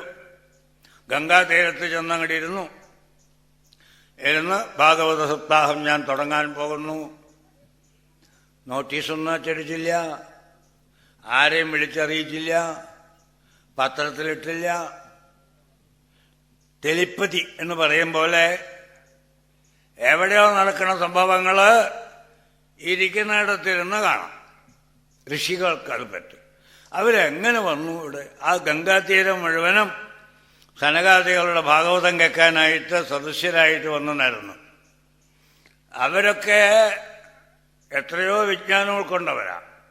അവർക്ക് പോലും വിമർഗ്യം, മഹത് വിമർഗ്യം തേടിക്കണ്ടുപിടിക്കേണ്ടതാണ്, അപൂർവമായ കാര്യമാണ് എന്നത്. അതെനിക്ക് പറഞ്ഞു.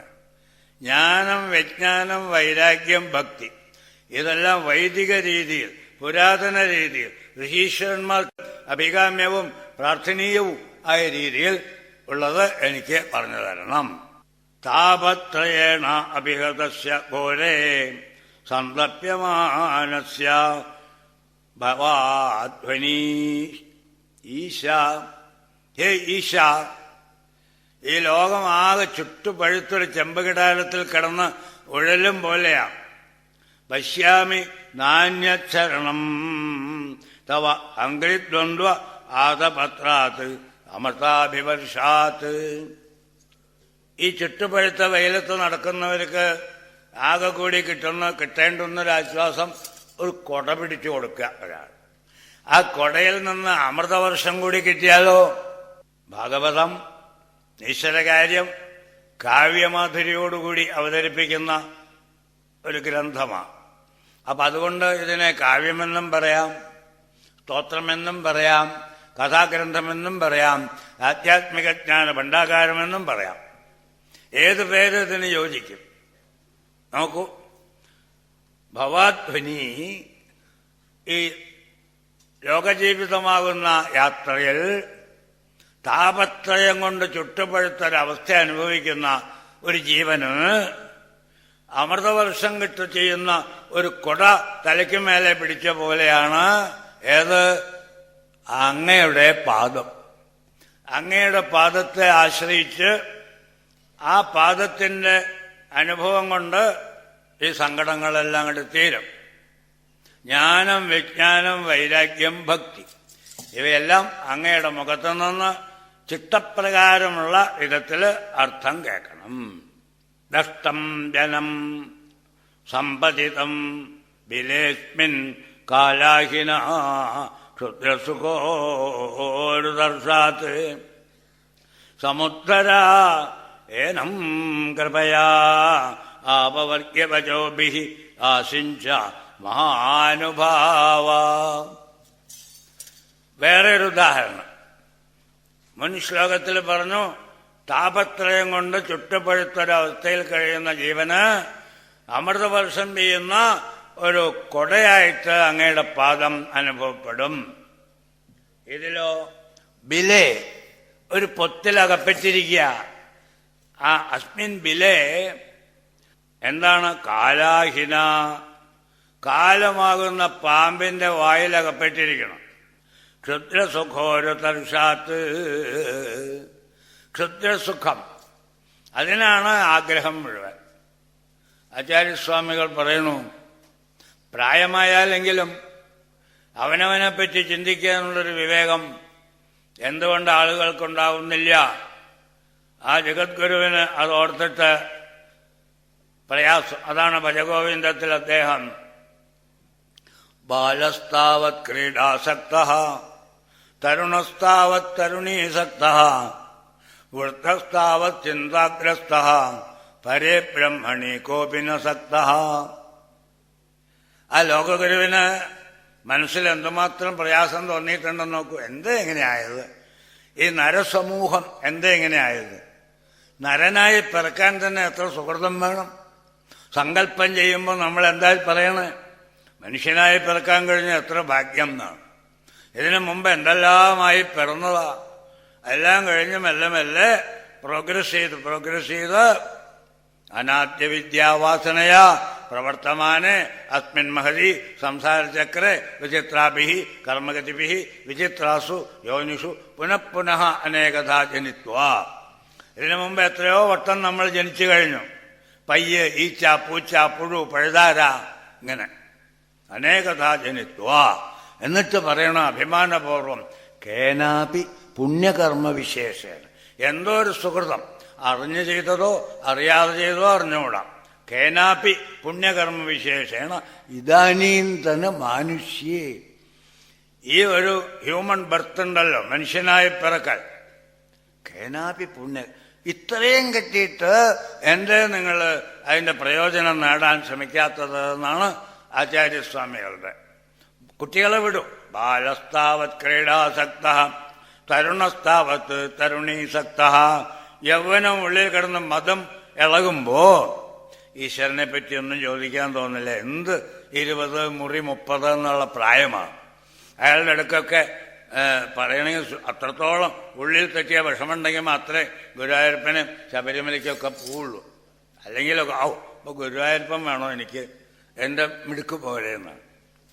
അങ്ങനെ മനുഷ്യജന്മം എന്നത് ബാല്യത്തിൽ കളിയിൽ പോയി, യൗവനത്തിൽ യൂത്ത് ഫാൻസീസ്, ചെറുപ്പത്തിന്റെ ആ കളർഫുൾ ഇമാജിനേഷൻ, കളർഫുൾ ഡ്രീംസ്, വർണ്ണശബളമായിട്ടുള്ള സ്വപ്നങ്ങൾ, അത് സാക്ഷാത്കരിക്കാനാണ്.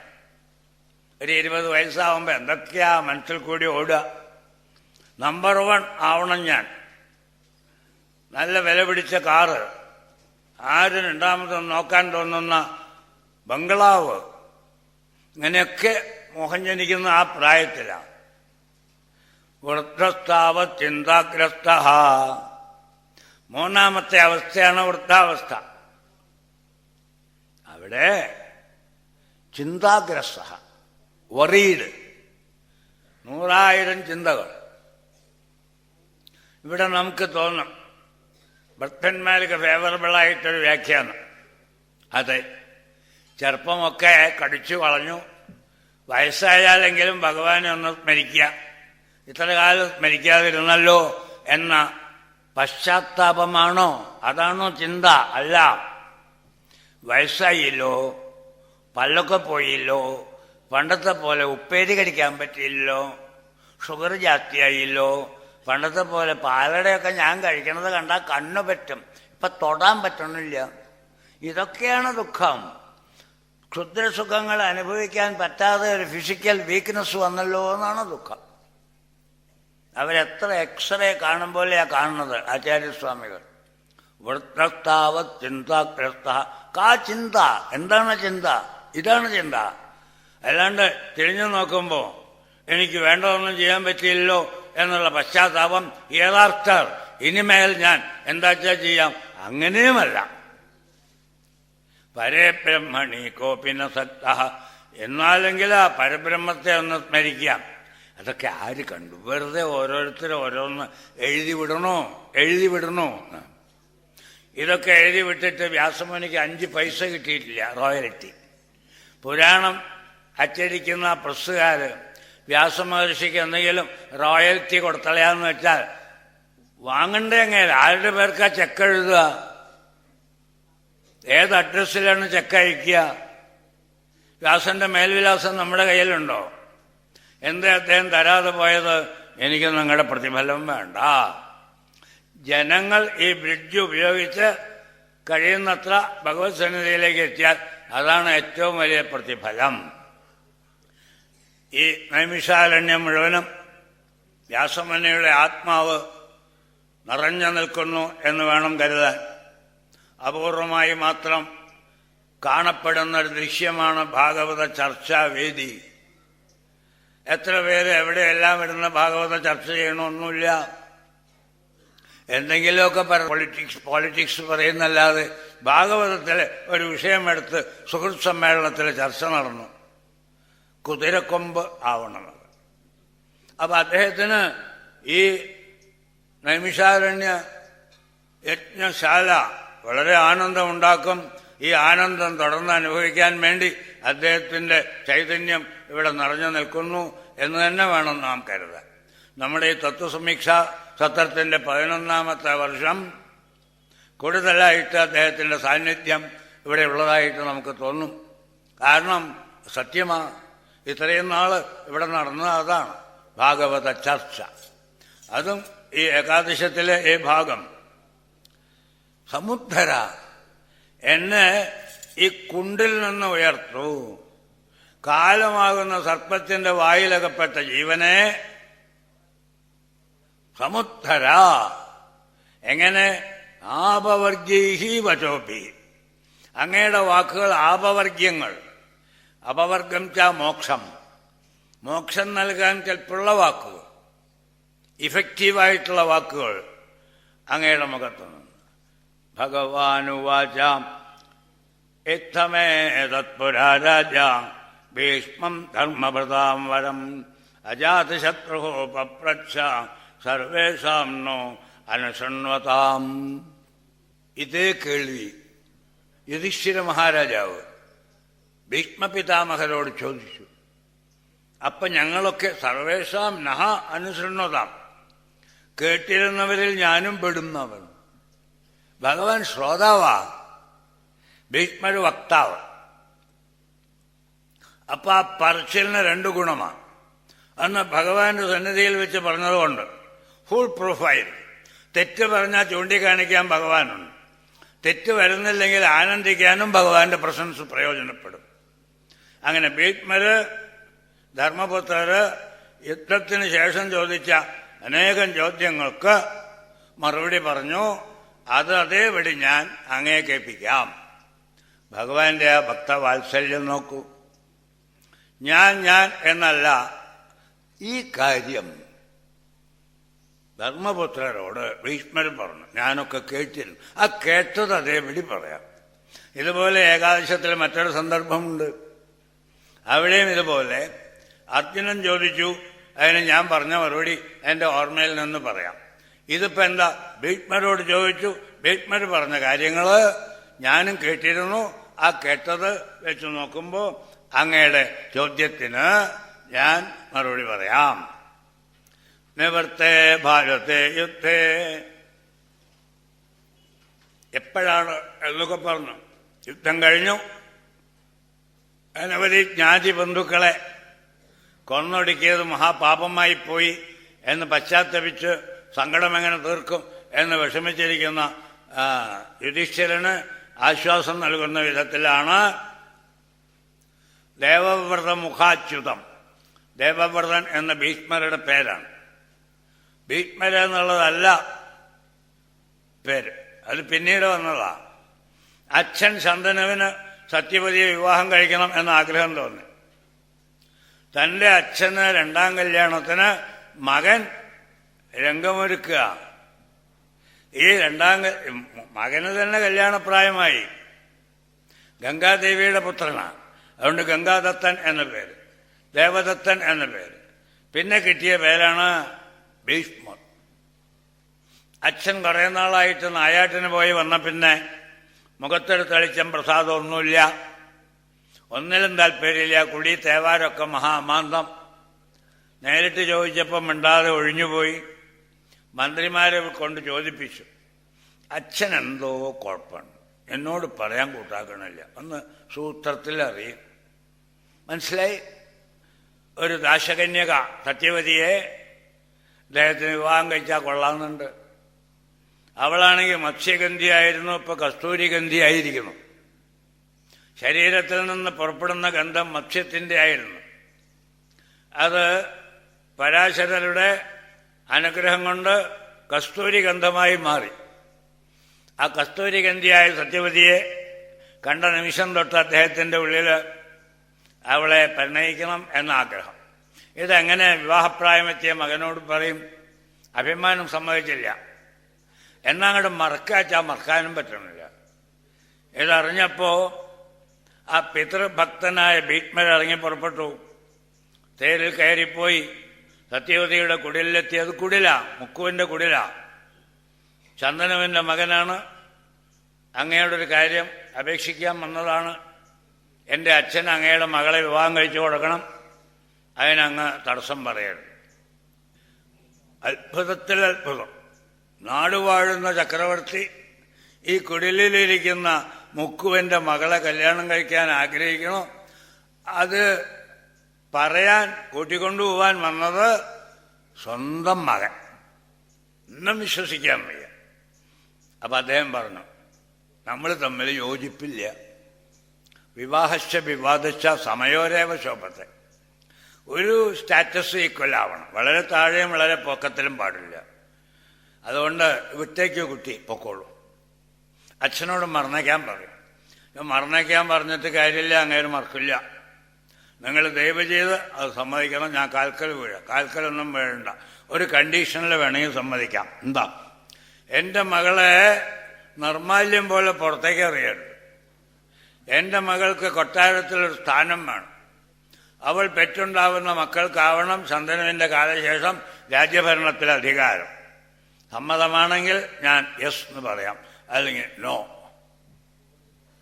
ഒട്ടും ആലോചിച്ചില്ല ഭീഷ്മർ. സമ്മതം. ഉണ്ണി പറഞ്ഞാൽ പോരാ, പിന്നെ ആര് പറയണം? ഉണ്ണിയുടെ മക്കൾ പറയണം. ഞാൻ കല്യാണമേ കഴിച്ചിട്ടില്ലല്ലോ. കഴിക്കൂലോ? ഇപ്പൊ കഴിച്ചിട്ടില്ല. കല്യാണം കഴിച്ച് അതിൽ മക്കളുണ്ടായാൽ ആ മക്കളും എന്റെ മകൾക്കുണ്ടാവുന്ന മക്കളും തമ്മിൽ അവകാശ തർക്കം ഉണ്ടാവില്ലേ? 99% ഉണ്ടാവുന്ന വേണം കരുതാൻ. ആ സംശയം വേണ്ട. ഞാൻ കല്യാണം കഴിക്കുന്നില്ല. വിവാഹപ്രായമെത്തിയ ഒരു മകൻ അച്ഛന്റെ അഭീഷ്ടപൂർത്തിക്ക് വേണ്ടി വിവാഹം കഴിക്കുന്നില്ല എന്ന് ശപഥം ചെയ്തുവെങ്കിൽ തീർച്ചയായും അതൊരു മെമ്മറബിൾ ഈവന്റാ. ഓർമ്മയിൽ എപ്പോഴും പച്ചപിടിച്ചു നിൽക്കുന്ന സംഭവമാണ്. അതിനെ ചൊല്ലി അദ്ദേഹത്തിന് ഒരു നാമം കിട്ടി. അതാണ് ഭീഷ്മൻ. ഭീഷ്മൻ, ആരും ചെയ്യാത്ത ഭീഷ്മപ്രതിജ്ഞ. അദ്ദേഹം എന്തു പറഞ്ഞു? താനഹന്തയപിതാസ്യാമി ദേവവ്രതമുഖാച്യുതാൻ ജ്ഞാന വിജ്ഞാന വൈരാഗ്യ ശ്രദ്ധ ഭക്തി ഉപബ്രഹ്മിതാൻ. ശ്രദ്ധാഭക്തിയോടുകൂടിയ ജ്ഞാന വിജ്ഞാന വൈരാഗ്യങ്ങളെ അന്ന് അദ്ദേഹം യുധിഷ്ഠിരനെ ഉപദേശിച്ചു. അത് അതേപടി ഞാൻ അങ്ങയ്ക്ക് പറയാം. അപ്പോ ഭീഷ്മർ പറഞ്ഞത് അക്ഷരം പ്രതി വെള്ളം ചേർക്കാത്ത സത്യമാണ്. അത് ആരുടെ വായനെന്ന് വന്നാലും ഒന്നു തന്നെയാണ്. അതുകൊണ്ട് ഞാനായിട്ട് പറയണില്ല, അത് അങ്ങനെ കേൾപ്പിക്കാം. എന്നിട്ട് ഭീഷ്മർ എന്ത് പറഞ്ഞു? നവ ഏകാദശ പഞ്ച ത്രീൻ ഭാവാൻ ഭൂതേഷു ഏന വൈ ഏക്ഷേത അത ഏകമപ്യേഷു തജ്ഞാനം. ആദ്യം തന്നെ ജ്ഞാനം എന്താ? ഉള്ളതുള്ള വഴി അറിയലാണ് ജ്ഞാനം. നവ ഏകാദശ പ്രകൃതി, മഹത്തത്വം, അഹങ്കാരതത്വം, പഞ്ചതന്മാത്രകൾ. പ്രകൃതി, പുരുഷൻ, മഹത്തത്വം, അഹങ്കാരതത്വം, 5 തന്മാത്രകൾ, 9. തന്മാത്ര എന്ന് പറഞ്ഞാൽ എന്താ? ആകാശം എന്നത് ഭൂതം, ആ ഭൂതത്തിന്റെ തന്മാത്ര സൂക്ഷ്മഭൂതം, ശബ്ദം. വായു മറ്റൊരു ഭൂതം, അതിന്റെ തന്മാത്ര സ്പർശം. അഗ്നി മറ്റൊരു ഭൂതം, അതിന്റെ തന്മാത്ര രൂപം.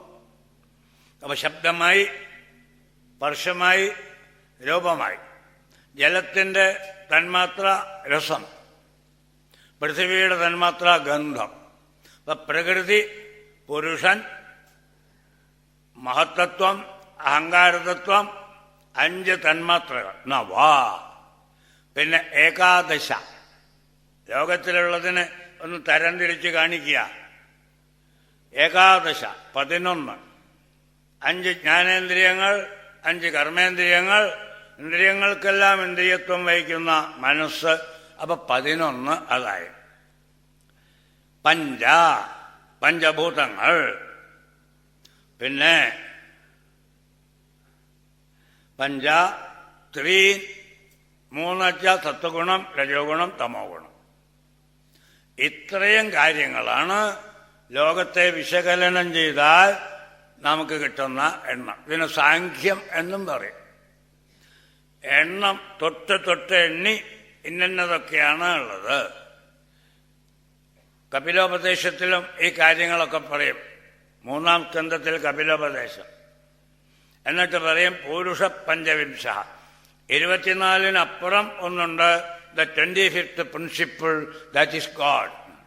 25-ാമത്തെ തത്വം ഈശ്വരൻ. ഇവിടെ 28 പറഞ്ഞു. നവ ഏകാദശ, 9, 11, 70. പഞ്ച 25, ത്രീ 3, 28. ഈ 28-നപ്പുറം വരെ 29 ഇല്ല. ഇവയിലെല്ലാം ഈക്ഷേത അത ഏകമപി യേശു. ഈ കാണുന്നതിൻ്റെ എല്ലാം ഉണ്ട് എന്ന് പറയുന്നതിൻ്റെ അടിസ്ഥാനമായ സത്ത, എക്സിസ്റ്റൻസ്, അത് ഈശ്വരനാണ്. അപ്പൊ എല്ലാറ്റിലും വസ്തുക്കൾ നാനാവിധത്തിലാണെങ്കിലും അടിസ്ഥാനം ഒന്ന് എന്ന് ആരറിയുന്നു? അവൻ ജ്ഞാനി. അതാണ് ജ്ഞാനം. ഇത് ഗീതയിലും ഭഗവാൻ വ്യക്തമായി. ഇതം ശരീരം കൗന്ദേയ ക്ഷേത്രമിതി അഭിധീയത്തെ ക്ഷേത്രജ്ഞം ചാപി മാം വിദ്ധി. കുറെ കൂടി ലളിതമായിട്ടാ ഗീതയിൽ വരണം. ഇതം ശരീരം കൗന്ദേയ ക്ഷേത്രമിതി അഭിധീയത്തെ. ക്ഷേത്രം എന്നുള്ളതിന് വയൽ എന്നർത്ഥമാണ്. നമ്മൾ മലയാളികൾ ധരിച്ച പോലെ ടെമ്പിൾ എന്നർത്ഥത്തിലല്ല സംസ്കൃതത്തിലെ ക്ഷേത്രശബ്ദം. ഭൂമി, വിളവെടുക്കുന്ന ഭൂമി. ശരീരമാകുന്ന ഭൂമിയിൽ എന്ത് വിളവെടുക്കണത്? കർമ്മം. കർമ്മങ്ങളാണ് ചെയ്യുന്നത്, കർമ്മങ്ങളാണ് വിളയണത്. ഇതം ശരീരം. ശരീരമില്ലെങ്കിൽ കർമ്മമില്ലല്ലോ. അപ്പൊ ശരീരത്തെ ക്ഷേത്രം, ക്ഷേത്രജ്ഞം ചാപി മാം വിദ്ധി. ശരീരത്തിന് സ്വയം പ്രവർത്തിക്കാൻ വയ്യ. ശരീരം യന്ത്രമാണ്. യന്ത്രത്തിനൊരു ഓപ്പറേറ്റർ വേണം. രാമകൃഷ്ണ പരമഹംസർ ദേവിയുടെ മുമ്പിൽ ചെന്ന് നിന്നിട്ട് പറയും, അമ്മേ അവിടുന്ന് യന്ത്രി, ഞാൻ യന്ത്രം. എന്തൊരു ഭാവന! വിജ്ഞാന ഭാവന. ലോകത്തിൽ ഏത് കൊലകൊമ്പൻ എന്ത് ചെയ്താലും അവിടെയെല്ലാം ധൈര്യമായി പറയാവുന്നത് ഭഗവാനെ നോക്കി, അവിടുന്ന് യന്ത്രി, അങ്ങ് operator, I am an instrument in your hands. അങ്ങയുടെ കയ്യിലൊരു ഉപകരണം മാത്രമാണ്. ഈഗോ സമ്മതിക്കില്ല. ഞാൻ എന്നുള്ളതിന് ഒരു പൊക്കം കിട്ടണമെന്ന് വെച്ചിട്ട് ഇതിലിപ്പോൾ ഭഗവാൻ ഒന്ന് ഇടപെടുത്തണ്ട. ഞാൻ ചെയ്തതിന് എന്തിനാ ഭഗവാൻ വെറുതെ അങ്ങേരെ കേമനാക്കണോ എന്ന് വരെ ചിന്തിക്കാൻ തോന്നും. ഈഗോ. ഇതല്ല.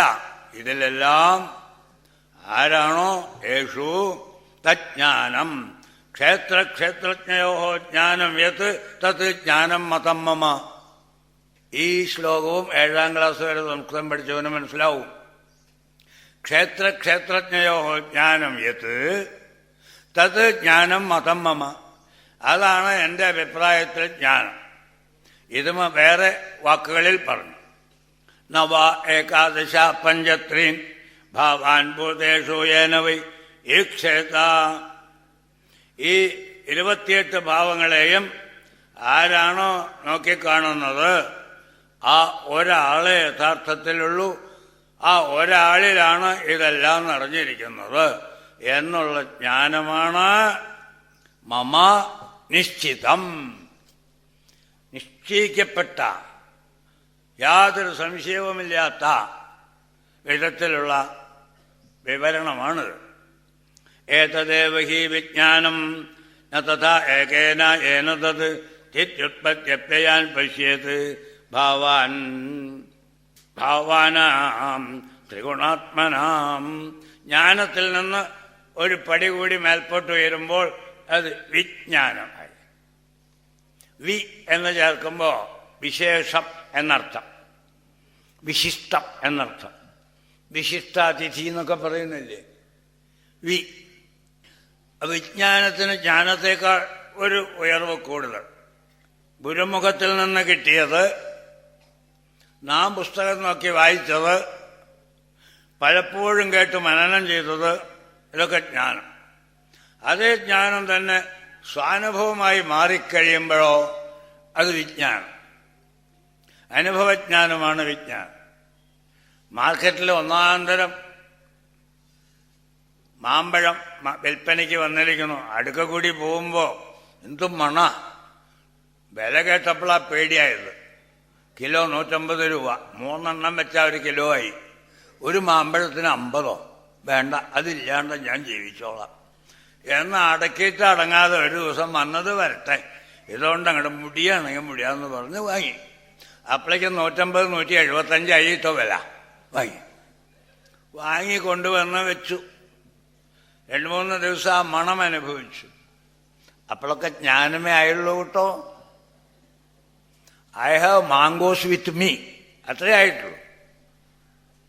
ഐ എൻജോയ്ഡ് എന്ന് പറയണമെങ്കിൽ എന്ത് വേണം? തൊലി ചെത്തി മുറിച്ച് വായിലിട്ട് വിഴുങ്ങി നുണയ്ക്കണം, ഇല്ലേ?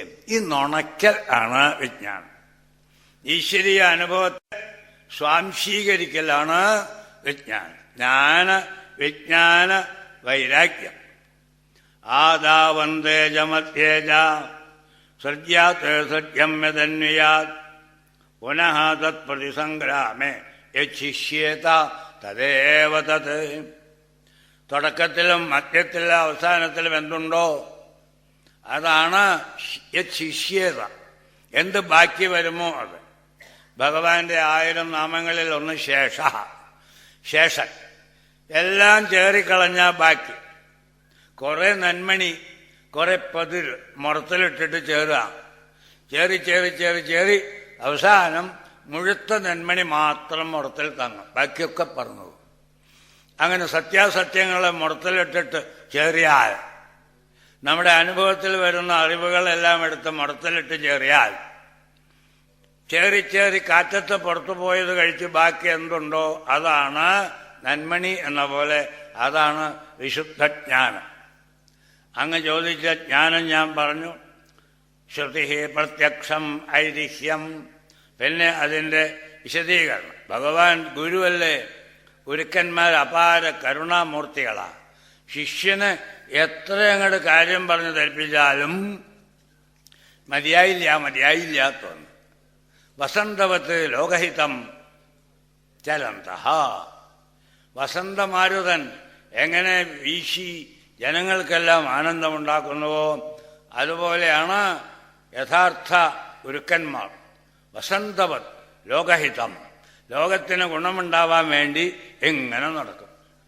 കർമ്മണാം പരിണാമിത്വാ, അതിൻ്റെ വിശദീകരണം കൊടുക്കും. വൈരാഗ്യമാണ് പിന്നെ വേണ്ടത്. ജ്ഞാനമായി വിജ്ഞാനമായി വൈരാഗ്യം. വിഗതരാഗം. വി എന്നുള്ളത് ചേർത്താൽ വിശേഷം എന്നും വരും, വിഗതം എന്നും വരും. വിഗതം ച വിത്തൗട്ട്, രാഗമില്ലാത്തൊരവസ്ഥയാണ് വൈരാഗ്യം. രാഗം എന്ന് പറഞ്ഞാൽ എന്താ? അറ്റാച്ച്മെന്റ്. ധ്യായത്തോ വിഷയാൻ പംസഹ സംഗസ്തേഷു ഉപജായത്തെ. സംഗം, സംഗാത് സഞ്ജായത്തെ കാമഃ കാമാത് ക്രോധോ വിജായത്തെ. ഗീതയിൽ എങ്ങനെ പടിപ്പടിയായിട്ട് എങ്ങനെ മനുഷ്യൻ അജ്ഞാനത്തിൽ ആണ്ടാണ്ട് മുങ്ങി ഇല്ലാതാവുന്നു എന്ന് കാണിക്കുന്നു. വി ചേർത്ത വിശേഷം എന്നർത്ഥം. വൈരാഗ്യത്തിൽ അതാ കണ്ടത്. ഇവിടെ വിജ്ഞാനത്തിൽ, വൈരാഗ്യത്തിൽ എന്ത് കണ്ടു? വിഗതരാഗം. ഒന്നിലും അറ്റാച്ച്മെന്റ് ഇല്ലാത്തൊരവസ്ഥ. അറ്റാച്ച്മെന്റ് പാടില്ല എന്നത് പറഞ്ഞൊന്നും അറ്റാച്ച്മെന്റ് ഇല്ലാതെ ആവില്ല. നമുക്ക് ബോധ്യപ്പെടണം, കാര്യമില്ല. ഐസ് ഫ്രിഡ്ജിൽ സൂക്ഷിച്ചാൽ ഒരു കാതിരിക്കൂ, ഐസായിട്ടിരിക്കൂ. ഐസ് വേണമെങ്കിൽ അത് ഫ്രിഡ്ജിൽ സൂക്ഷിക്കുക. ഒരുത്തന് ആലോചിച്ചു, കൊണ്ടാട്ടമൊക്കെ ഉണക്കാറുണ്ടല്ലോ, അതുപോലെ വെയിലത്ത് വെച്ച് ഉണക്കിയാൽ ആവശ്യം പോലെ നമുക്ക് എടുക്കാൻ പറ്റുമോ? ഐസ് കെട്ട വെയിലത്ത് ഉണക്കാൻ വെച്ചാൽ കൊണ്ടാട്ടം ഉണങ്ങണത് പോലെ എന്തെങ്കിലും ബാക്കി വരുമോ? ഇതുപോലെ ലോകത്തിലെ സകല പദാർത്ഥങ്ങളെയും സൂക്ഷിച്ച് നിരീക്ഷണം ചെയ്യുമ്പോൾ എല്ലാം അന്തവത്താണ്. എന്നുവെച്ചാലോ അവസാനിക്കുന്നതാണ്. അപ്പോൾ ഇല്ലാതാവുക എന്നൊരവസ്ഥയ്ക്ക് എന്തെല്ലാം വിധേയമാകുന്നു, അതിൽ നാം ആശ വെച്ചിട്ട് എന്ത് കാര്യം? അതാണ് വൈരാഗ്യം. നാടൻ മട്ടിൽ ആ വാക്കിന് നമ്മളൊരർത്ഥം കൽപ്പിക്കും. അവനൊരു ജാതി വൈരാഗ്യ, ഇഷ്ടക്കേട് എന്നുള്ള അർത്ഥത്തിൽ. അത് കുറച്ചൊക്കെ രജോ ഗുണത്തിൻ്റെയും തമോ ഗുണത്തിൻ്റെയുമാണ്. സത്വഗുണത്തിൻ്റെ ഭാഗമായിട്ട് വൈരാഗ്യം വരണം. കാര്യം മനസ്സിലായതുകൊണ്ട് കഴിക്കുന്നില്ല. പാലട പ്രഥമം കഴിക്കണമെന്ന് വെച്ചാൽ ഇഷ്ടമുണ്ടെങ്കിലും കഴിക്കില്ല. എന്താ? അതുകൊണ്ടുള്ള ദോഷങ്ങൾ അറിയാം. 350 ഷുഗർ ടെസ്റ്റ് ചെയ്തപ്പോൾ അയാൾ കഴിക്കുമോ പാലട? അറിഞ്ഞ് തനിക്കിഷ്ടമായിരുന്നല്ലോ, ഇഷ്ടമായിരുന്നു, പക്ഷേ പറ്റില്ല, ഞാൻ കഴിച്ചാൽ ആകെ കുഴപ്പം. അപ്പൊ കാര്യജ്ഞാനത്തോടുകൂടി ഓരോന്നിൻ്റെ യഥാർത്ഥ ഭാവം അറിയലാണ്. എന്നിട്ട് അനിത്യമായതിനെ ഇഷ്ടപ്പെടാതെ ആവുക, വിരാഗം. അത് വൈരാഗ്യം. പിന്നെ ഭക്തി. നാലാമത്തതിന് ഭഗവാൻ പ്രത്യേകം സമയമെടുക്കണം. എന്താ കാരണം? ഈ ഭക്തി എന്ന് പറഞ്ഞാൽ യഥാ മയ്യർപ്പിതം ചിത്തം ശാന്തം സത്വോപബൃംഹിതം ധർമ്മം ജ്ഞാനം ച സവൈരാഗ്യം. ജ്ഞാനം, വൈരാഗ്യം, വിജ്ഞാനം ഇതുപോലെ ഭഗവാനോട് വളരെ അടുക്കെത്തിക്കാൻ കഴിയുന്ന ഒരു മാർഗമാണ് ഭക്തി. യദി അർപ്പിതം തത് വികൽപ്പ ഇന്ദ്രിയൈ പരിധാവതി. ജ്ഞാനം, വിജ്ഞാനം, വൈരാഗ്യം. നാലാമത്തേത് ഭക്തി. എന്നിൽ മനസ്സർപ്പിക്കലാണ് ഭക്തി. മൈ അർപ്പിതമതി. അങ്ങനെ അർപ്പിച്ചു കഴിഞ്ഞാൽ അയാളെ പ്രലോഭിപ്പിക്കാൻ 3 ലോകത്തിൽ ഒന്നുമേ ഇല്ല. പിന്നെ യമനിയമാദികളെപ്പറ്റി ചോദിച്ചു. അതിനും ഭഗവാൻ ഉചിതമായ മറുപടി പറഞ്ഞു. യമം നിയമം. എന്താണ് യമം? എന്താണ് നിയമം? ഇന്ദ്രിയ സംഗ്രഹം, മനസ്സംയമനം, ഇന്ദ്രിയ സംയമനം തുടങ്ങി നമുക്ക് നമ്മുടെ ഇഷ്ടത്തിന് വിരുദ്ധമായി പുറത്തേക്ക് ഓടുന്ന ആ ഇന്ദ്രിയങ്ങളെ പിടിച്ചു നിർത്താനുള്ള ഒരു മെന്റൽ പവർ. പണ്ഡിതനാര്, പാമരനാര്, അങ്ങനെ ഒരുപാട് കാര്യങ്ങൾ. ഇതിനെല്ലാം ഭഗവാന്റേതായ വ്യാഖ്യാനങ്ങൾ. ഞാൻ ആത്മാവാണെന്നറിയുന്നവൻ പണ്ഡിതൻ, എന്താണ് ഞാൻ എന്നറിയാത്തവൻ. ഇങ്ങനെയെല്ലാമുള്ള ഭഗവാന്റെ ഉപദേശങ്ങൾ കേൾക്കാൻ ഉദ്ധവർക്കെന്ന പോലെ നമുക്കും എന്ന് സൗകര്യം കിട്ടി ഭഗവത് അനുഗ്രഹം കൊണ്ട്. ഇത് കേൾക്കുക എന്നതിനപ്പുറം ഇത് വിജ്ഞാനമാക്കി മാറ്റുക, അതിന് ഭഗവാന്റെ എല്ലാ കാരുണ്യവും നമുക്ക് കൈവരട്ടെ എന്ന് പ്രാർത്ഥിക്കുക. യോഗീന്ദ്രാണാം തദംഗേശ്വധിക സുമധുരം.